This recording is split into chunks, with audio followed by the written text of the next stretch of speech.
Hello, everyone, and welcome back to another exciting episode of Spicy Gamers, the show where we play with fire. Today's guest is a friend of ours in the video game music scene, one of the most prolific artists, of course, in the online video game music remixer arranger scene, and my fellow GameGrooves operations leader. We both co-produced an album recently, GameGrooves the Musical. So I'm here with the amazing Ian Martyn to chat about all of the fun, all of the chaos, and all of the music, of course, that went into these projects. So thanks for coming on Spicy Gamers. Well, thanks for having me, Ro. I'm very excited.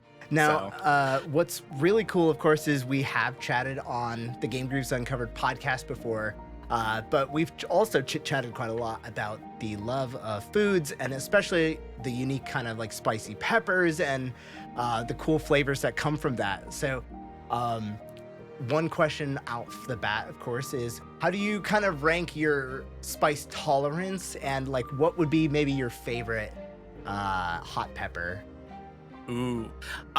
So I and this is something I've built up over a number of years, kind of like starting in grad school, but I think at least my mouth can take a pretty high heat. I do, I'm not sort of one of those people who will just like eat a super hot, right? Like, Sure. that's like asking for Destruction, problems, right? It's asking for like ulcers or whatever.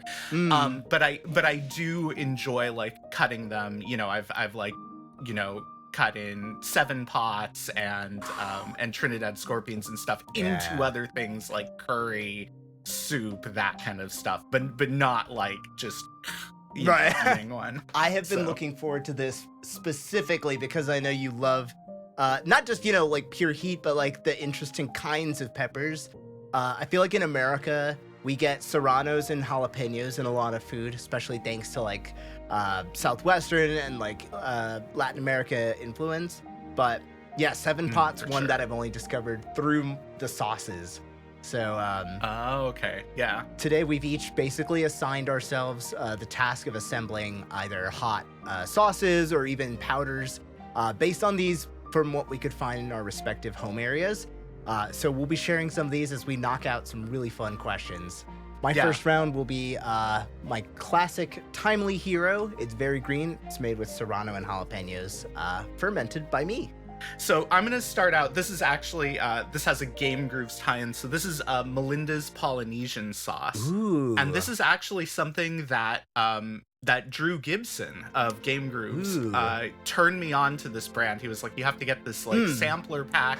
I got the sampler pack. And then my favorites of those, I like ordered the big bottles. So Polynesian it's probably the least hot. But it's one of my favorites in terms of flavor. It's got that like sweet and spicy thing that I absolutely love. Everybody who's ever come across you between your work in DoD and GameGrooves and Pixel Mixers and many probably wonders about this. So what keeps you excited after what I'm kind of ballparking 15 years of writing nerdy music, arranging and covering nerdy music? What keeps it fun for you at this point? So I'm gonna be honest. There are like 2 things, and one of them's GameGrooves and the other one's DoD. So with like GameGrooves, right? I like the combination of either a specific game or a franchise plus a genre, right? And it comes together in an album, and I really like having that. Like whether that's Final Fantasy VII Ska, or chamber music Chrono Trigger, or lounge jazz Persona, right? It's these combinations that I think really keep it interesting. Sometimes I'm really familiar with the genre, like chamber music has always been something that I do a lot of. I've as both like an arranger and performer, so that and Chrono Trigger of course is one of my favorite soundtracks, so that was very easy for me. But then like some of the other combinations that I've done have have not been as easy, and that's really interesting. And then with DoD, it's the monthly themes, right? Right, and sometimes it's genre based. Sometimes, like, this month is fire versus ice. Right, so that's Very really cool. it's kind of like thematic more. Sometimes it's like a composer, right, or a game franchise. But just whatever that theme is really gets me excited, because it forces me to you have the freedom of picking anything within the theme, of course, but it forces you to think about the theme and, like, oftentimes interact with music that you wouldn't have normally otherwise. I think that's really exciting for me. Is there like a standout themed, or maybe even a GameGrooves project where you were like, wow, this is so out of my element, but then, thus you were more interested? So I had never done synthwave before. Oh. And there was right. that synthwave Metroid album. What was that, like 2-3 years ago? I think it was about 2 years ago. Yeah. Plasma Wave. Yeah, and so that was a combination of two things that I was completely unfamiliar with, like Metroid Prime, right? Completely didn't know those soundtracks. Sure. And synthwave, I had never made a synthwave track before, but, like, Alan gave me the chance to do it. And so that was really cool. Like, I kind of delved into synthwave, listened to a lot of synthwave, tried to figure out, like, what was going on. I have a friend who does, like, synthwave, retrowave vocal music. And so I was able to listen to some of his stuff too. But, like, that kind of really pulled me out of my element, pulled me out of the, like, stuff I'm used to doing. I would actually, I can compliment my out of element kind of projects, or actually quite largely in GameGrooves for sure. And I think two have happened where it was like that. One was lounging in the Velvet Room, and it's because, like, it's not that I haven't listened to that kind of music. I love it, and I got a lot of it, my experience of jazz, through games, but I don't produce that every time. I don't sing in that style and mix myself for, like, the lounge, I believe. The other one is GameGrooves the musical. So this sauce is called Lost in the Sauce. Yeah. This is made by my buddy John, who's in North Carolina. He has been one of my biggest inspirations to get into. First of all, he's an amazing writer, so shout out to John. But also, he home grows his own peppers and then ferments them. So this is a fermented mango habanero hot sauce. Keeps the seeds in. So this is a local company. So this is Charman, and they're based in Ojai, which is maybe about 45 minutes away from me, but it's another, coastal Californian company. And Charman is actually like, kind of, I think it's like an urban legend. I don't know if it counts as a cryptid. Oh, sure. I guess it kind of does. But Charman is this local Ojai legend.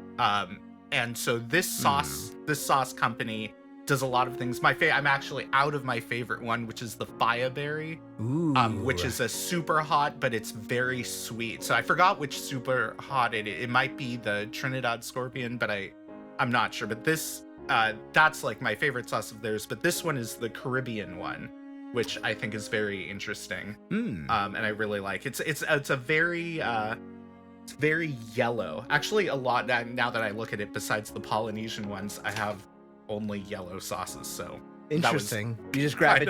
Unintentional. Well, my favorite color is red, and as you can imagine, most of mine are like kind of red super hots or orange. Oh, nice. Yeah. All right, let's see. We have had a tradition that Alan and I started way back that has been carried beautifully, of doing an April Fool's project. Yes. This year was no exception. We decided to do GameGrooves the musical, flip on our video game group doing musical numbers. So when you first heard that, what was kind of like maybe the biggest exciting point and maybe like the biggest challenge or thing that you knew we would have to get? Okay, I think for me, I'm very much like, if you don't know me already, like I am very much a proponent of vocals, especially in VGM arrangements. So for me, like, of course, a musicals album is very exciting because the implication, of course, is that you're gonna get a ton of a lot of vocal tracks. Lots of vocals. I've got I'm a singer. I've got a lot of friends who are singers.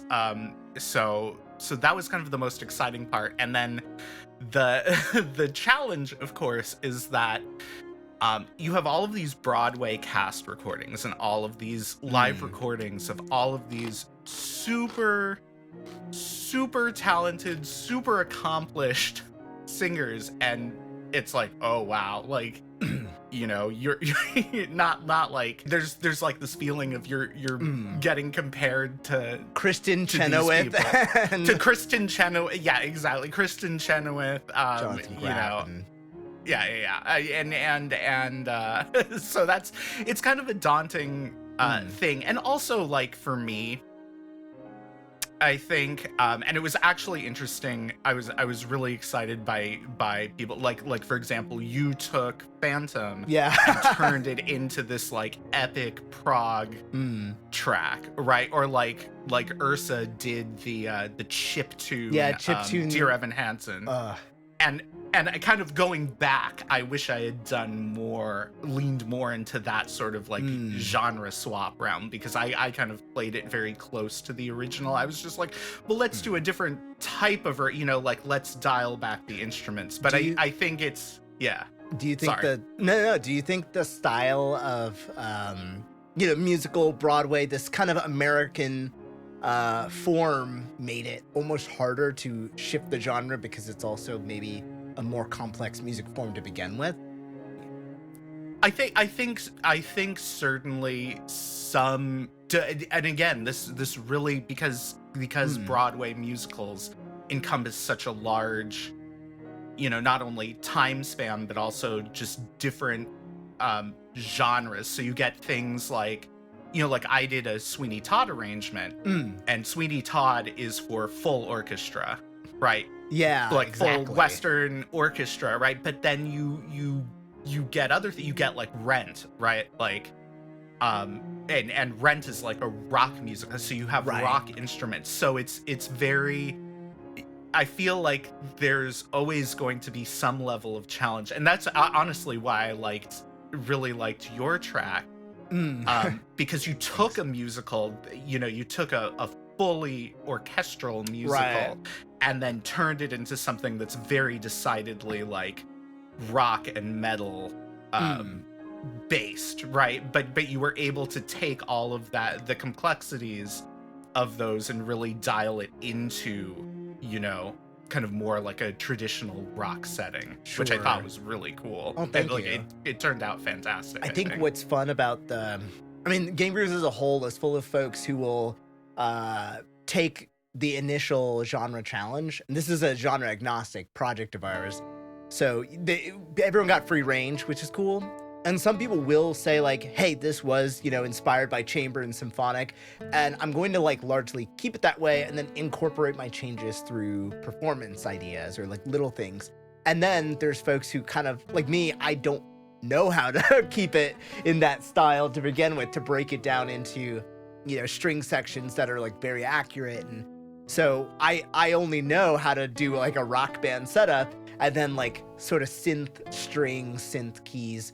It truly made the whole album kind of like it was like a surprise bag, you kind of will get a couple that are one-to-one-ish, and then some that are like drastically, chiptunized, or like maybe only a few of the elements. And I felt like yours was still a departure from the original in that like you took some of the form and got the core pieces that you like most.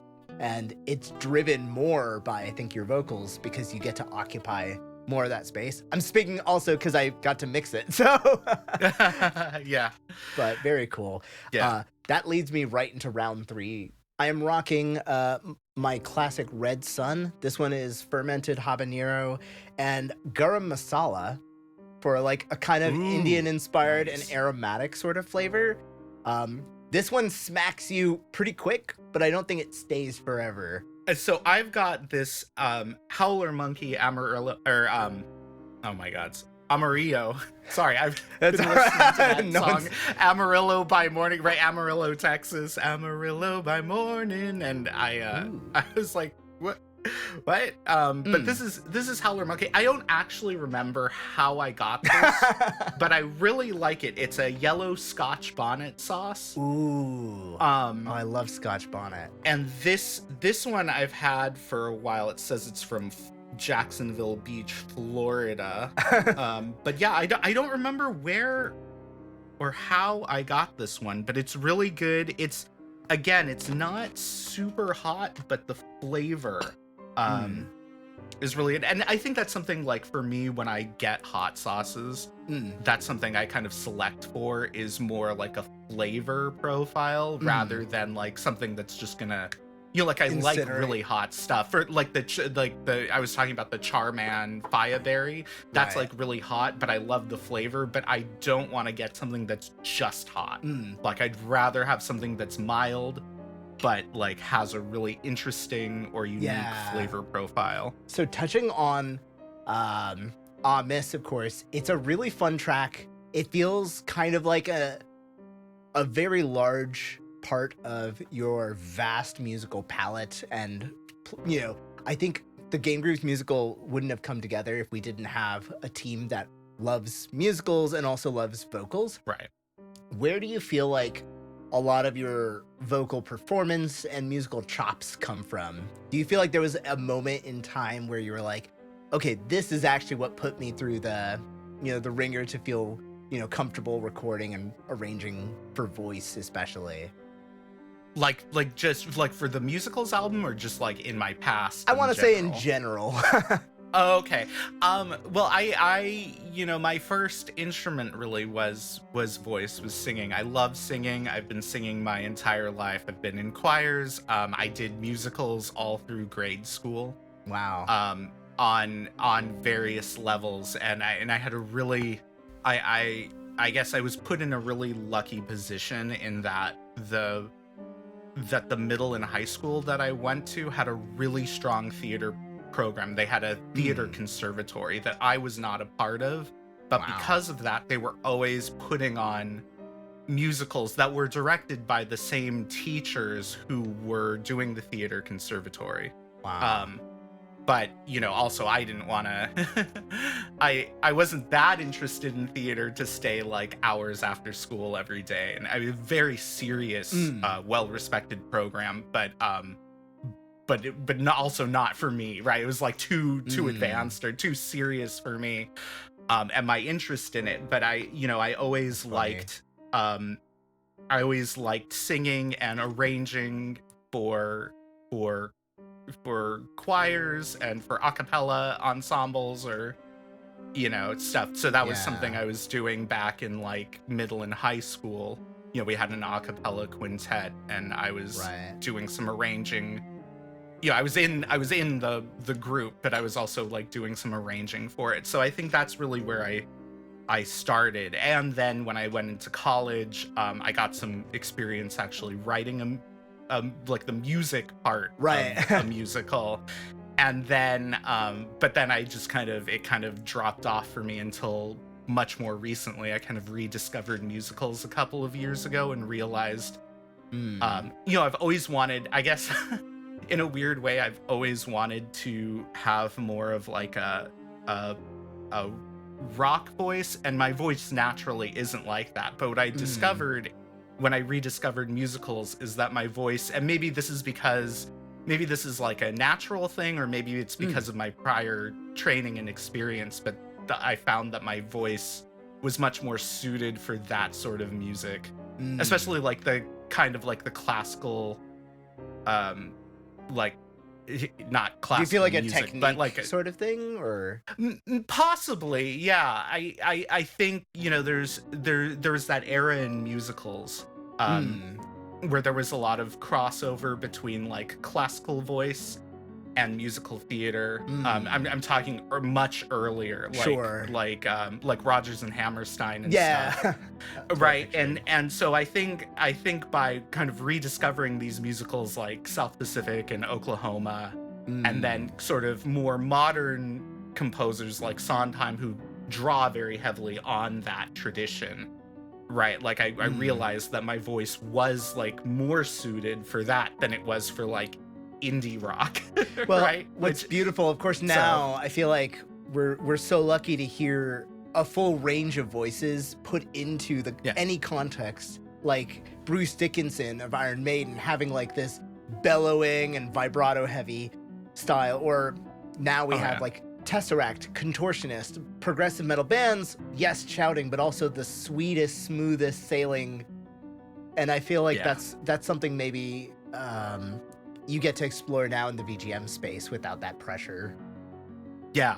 Actually, speaking of the Contortionists, right? Like that was one of those bands where I'd been listening to groups like Periphery, right? And like Spencer Sotelo has this very aggressive, he can he can hit the notes, and deliver those like very powerful belts, but then he also has like the sort of more traditional metal growls and that sort of repertoire, right? But then hearing the Contortionist, and I'm sorry, I forgot the singer's name, but he has like a very smooth Michael Lessard, I believe.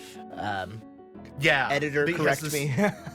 Yeah, but he has this very smooth voice that's kind of like more something along the lines of what I could do, right? Yeah. And hearing that was like it was very eye-opening for me. That sort of like I guess that sort of more of a delicate softer style could really work well in a progressive metal band. So that was really cool for me. I think we may have had similar journeys, because I remember picking up guitar and going on Facebook once, and someone I hadn't spoken to found out I played guitar, and they're like, wow. And I mentioned that I was getting into hard rock and like start wanting to sing with the band, and they said, I always pictured you as a Hey There Delilah kind of guy.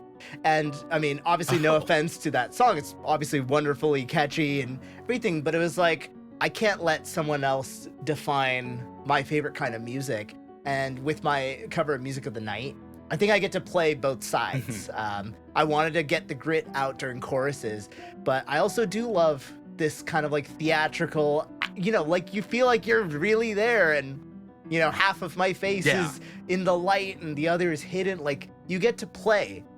And I think the dramatic kind of smooth, vulnerable vocals is really pretty.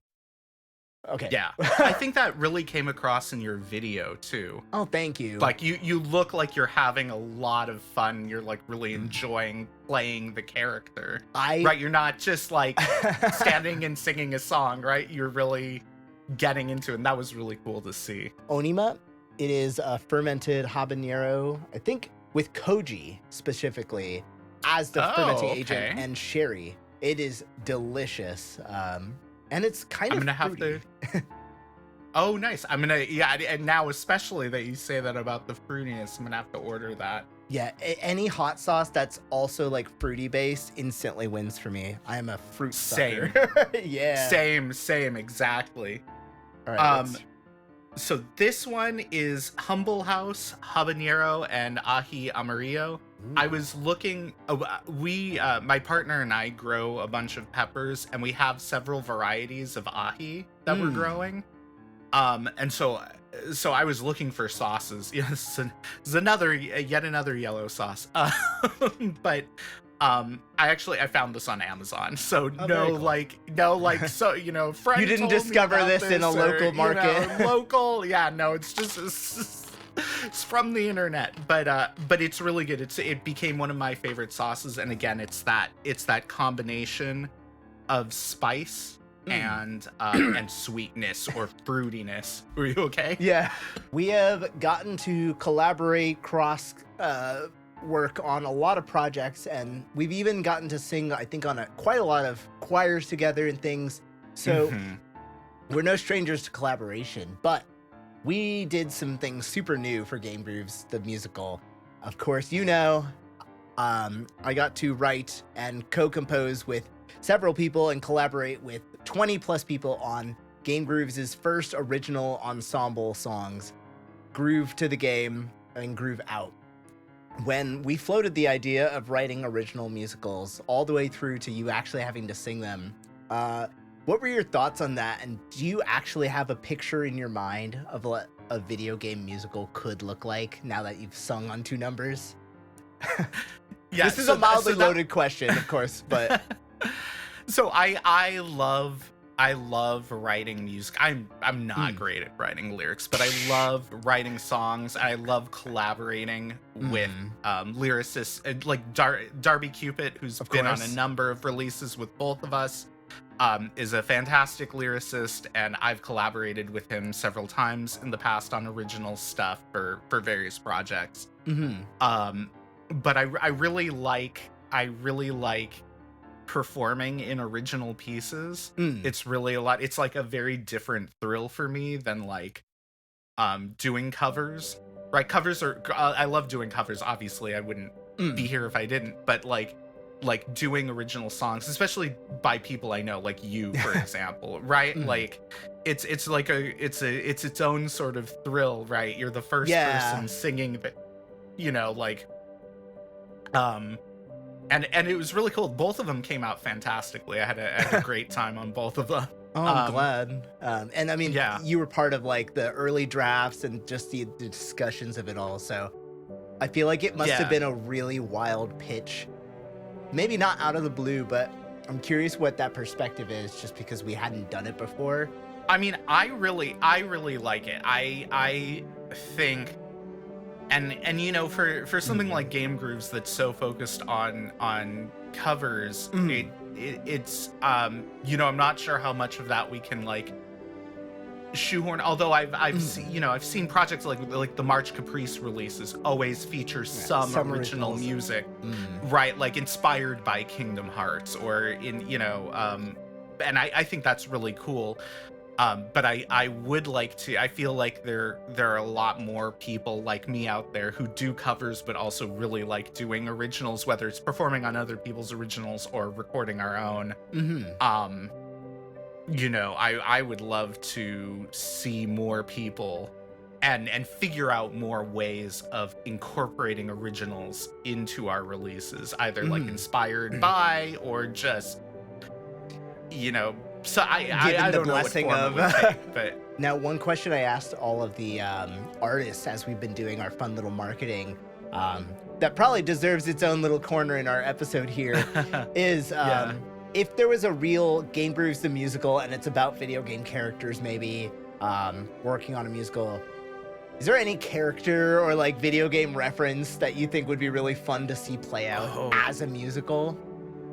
I mean, I grew up with Final Fantasy VI, but when I played it, of course, it was Final Fantasy III because, sure, you know, it was back because I'm old, right? Like I got Final Fantasy III when it came out. But of course, there's the super iconic opera scene. Of course, right? Yeah. So I think for me, right, that character is Celis, right? Like she.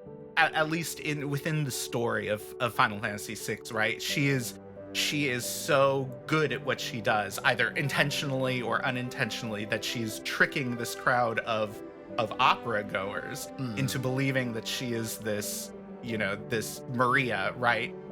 Who is playing the part of Maria. I mean, don't think too hard about it, right? But I think she would, you know, I would like to see her in a musical, and I'd love to see that reference, right? I'd love to see that reference back to the Final Fantasy VI opera, because I really do. That for me, as like, I guess I was like 8 when it came out. Sure. As like an 8-year-old who loved video game music, who loved singing, right? It was just this mind-blowing moment of like, oh my God, there's like an opera in, and I grew up going to the opera too. Oh, so wow. like there's an opera in a video game, and it's like, well, already one of my favorite games. So it was like this mind-blowing moment for me as a kid. So I think that would be, you know, it'd be Celis' share from You've planted from a complimentary seed in my mind when you said the FF6 scene. Imagine if the Chrono Trigger trial was set to the trial style from Pink Floyd's The Wall, which itself is kind of like a musical number with like a lot of theatrics and this is intense. This next one's a special one. It's making its Spicy Gamers debut, but folks who have watched me perform with the group VGM Together may recognize that I made this hot sauce for a charity event supporting Women's Foundation of Minnesota. And for reasons that you can figure out yourself, this one's called the Ice Melter. My partner Denver and I grow a variety of hot peppers. I think we probably have like maybe 20 some odd plants at this point. We have too many plants. There's no such thing. Oh no. Oh, Ro, you have no idea. But these are our, so this one, it had this one, the previous one I tried from the internet had ahi peppers in it. This powder is specifically ahi mangoes. Wow. And so it's a bright orange ahi. And it tastes that we have like 3 different types of ahis growing. It tastes like the other ones, but it's bright orange, so it's fun. Right? It's not super hot, but yeah, okay, that went straight. Oh no. Straight into my nose. I'm tasting the fruitiness. No, it's fun. We've gotten to work together in several communities, being administrative, helping out, leading albums, and it's a lot of fun because each community, of course, grows into its own sort of flavor. What word or words do you think describes the flavor of GameGrooves? I think GameGrooves is smoky. Ooh. So because we're on fire, and I'm specifically thinking in this case of the Konged Loose cover, which made me like way hungrier than it should have, right? But I feel like the Konged Loose is a very smoky album. You've got a lot of like,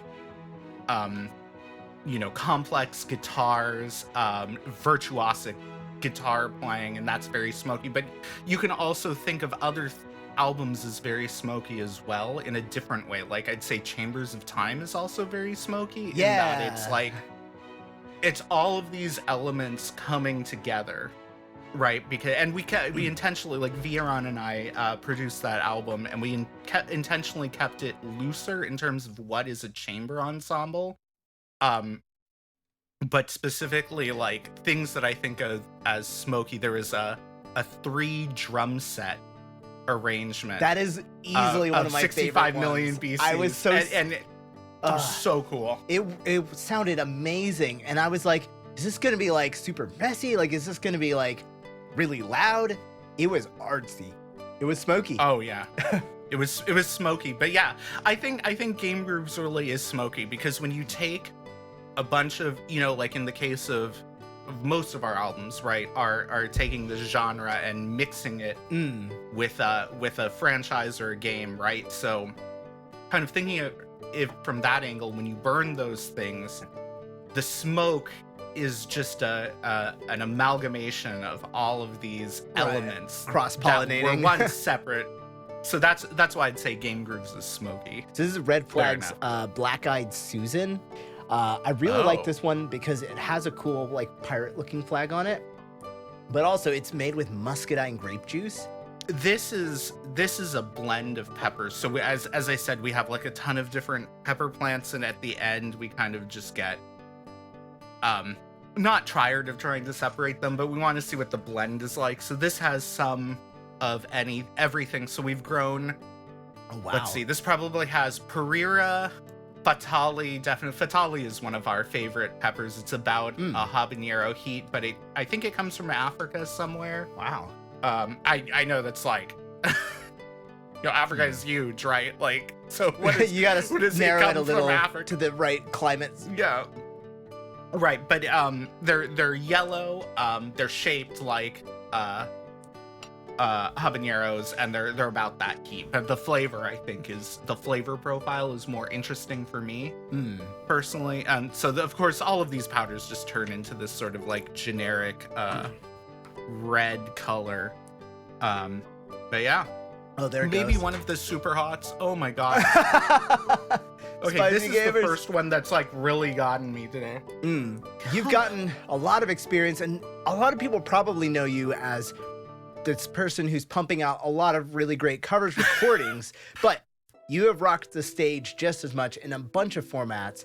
If you had a hypothetical show, got the perfect dream band setup that you'd like, what are 5 video game songs that are totally making that set list? Oh my god. It's Secret of the Forest, Chrono Trigger. Number 1. I would pick. Oh my god. I can't even think of the titles. There's Crimson. Oh my god, it's so long.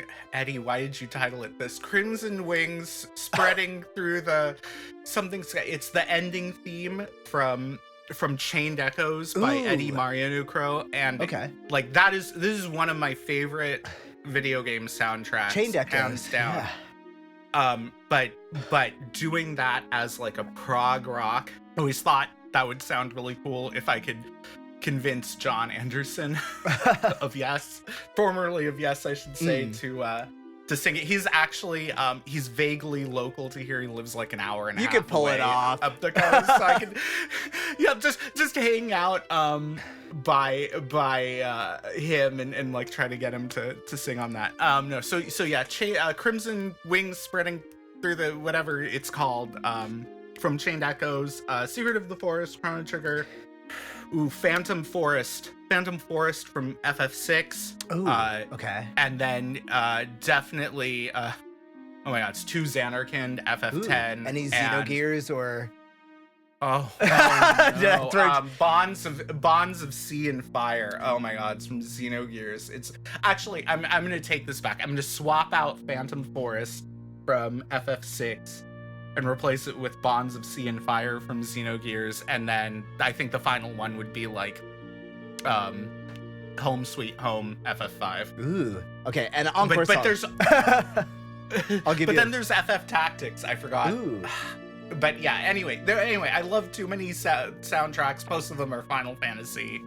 I was so excited for this question because I was trying to like predict, but I also wanted to see like, okay, maybe there's something you won't pick, but that's the one that I would have to include. I've been trying to push that soundtrack as much as possible. If you're watching this, like, Chained go Echoes. Listen to the Chained Echoes soundtrack.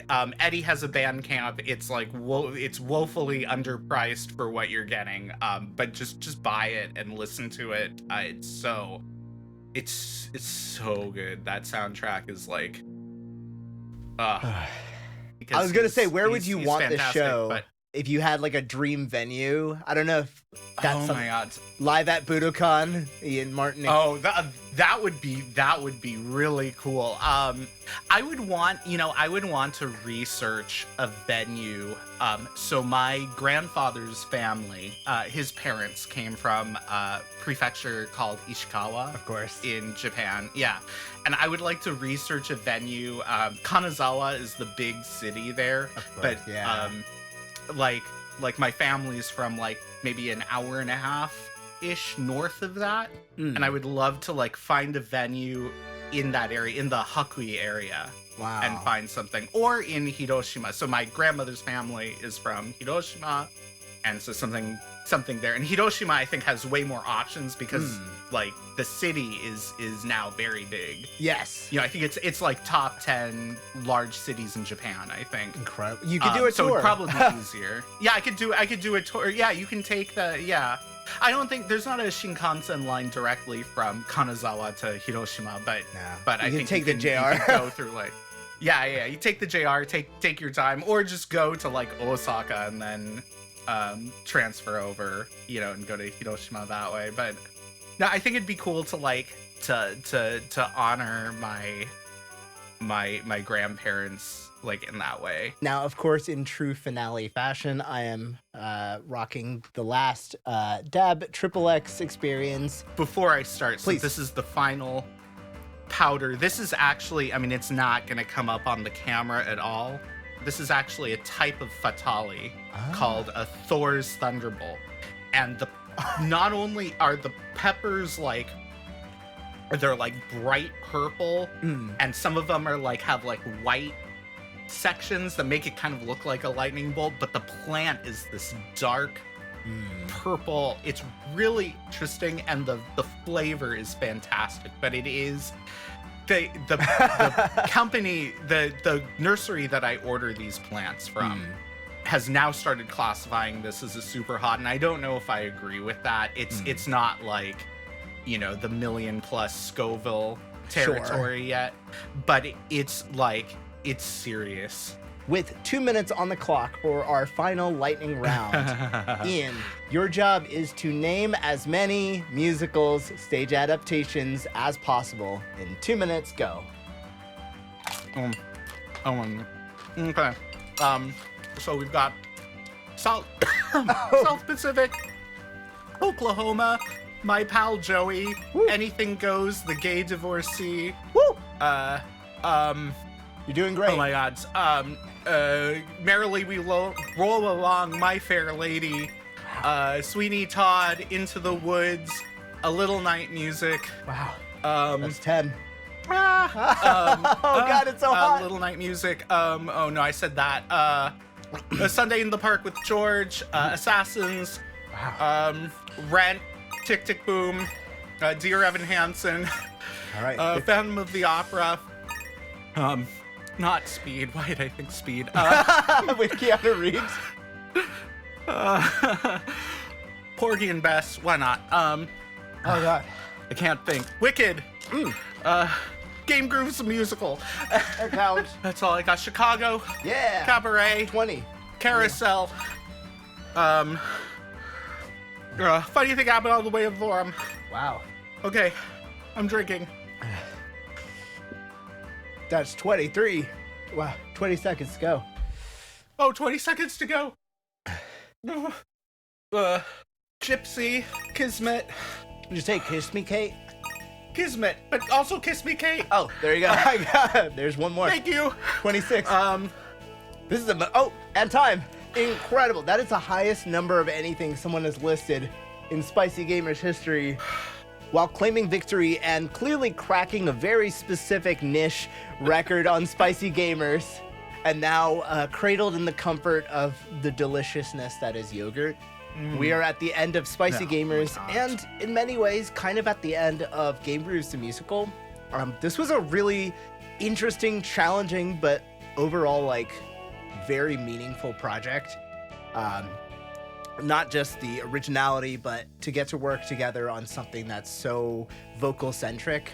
So Yeah. I'm really proud of it, and I especially appreciate getting to work alongside you and kind of get you in on a lot of the marketing and the fun while, you know, taking advantage of your love of musicals. So do you have any kind of lasting thoughts on the album itself, and where can people get it? Even though I did this too, and I can plug it too. Well, GameGrooves.bandcamp.com.